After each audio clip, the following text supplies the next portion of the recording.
আমরা সবাই মডার্ন বেকারিতে কাজ করি, সবাই মিলে স্টাফ মিলিয়ে কিছু টাকা উঠাইছি। টাকা উঠাই একটা পিকনিকের ব্যবস্থা করেছি, দুপুরবেলা খাবো তাই। এখন ওই পাইকেসা ইসমাইলের দোকান থেকে আমরা এই 4 কেজি গোশ কিনেছি, 100 গ্রাম কম আছে, মানে 2800 টাকার গোশ আর কি। উনি ওই মূলত ওনার যে টাটকা গোশ ওটা বিক্রি হয়ে গেছিলো, তা বলছিল যে আমার ফ্রিজে গোশ আছে। তা বললাম যদি ভালো গোশ থাকে তাহলে আমাদের দেন। তা উনি বললো ভালো গোশ। উনি আইনি ফ্রিজে বের করে আমাদের এই গোশ কেটে দিলে, একটা ব্যাগে করে আনলে, ব্যাগে 5 কেজি গোশ ছিল। 1 কেজি একজন প্রথম নিলে, পরে আমরা 4 কেজি নিলাম। এই তাতে 100 গ্রাম কম আছে, সেই গোশ নিয়েছি আমরা। রান্না করাচ্ছি, আমার এক বড়ো ভাই রান্না করতেছে।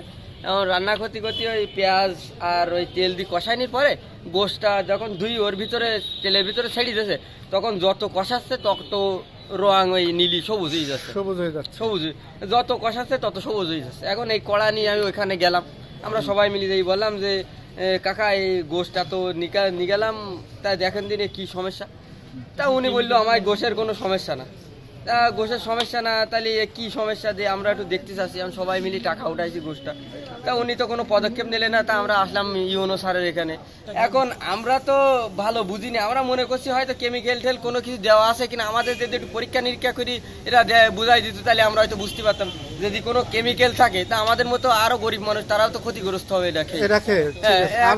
তাই চাচ্ছি যে আমাদের তো এখন আমরা বুঝতে পারি যে আমাদের যাতে ক্ষতি হয়নি, আমরা খাইনি, আর মানুষের জন্য ক্ষতি না হয় এই ধরনের জিনিস যেন বিক্রি না করে বাজারে। এখন মনে করেন যে সারাদিন কাজ করি, কষ্টের টাকা, সেই টাকা অল্প কিছু সবাই 150 টাকা করে তুলি, এই জিনিসটা কিনলাম, এই টাকাটাই তো নষ্ট, আর দুপুরবেলা না খেয়ে থাকতে হবে এখন একটা অবস্থা। পাইকেসা বাজারে আমি ইসমাইল গোশ ব্যবসায়ী। টাটকা গোশ গরু জবাই করে বেচার পরে ফ্রিজের গোশ বেচেছি, 10-12 জন লোকে নিয়ে গেছে।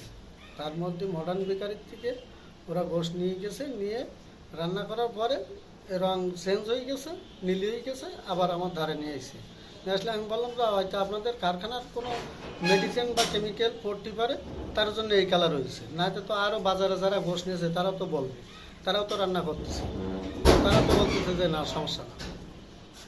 এই পালি তারা বলে চলে গেছে।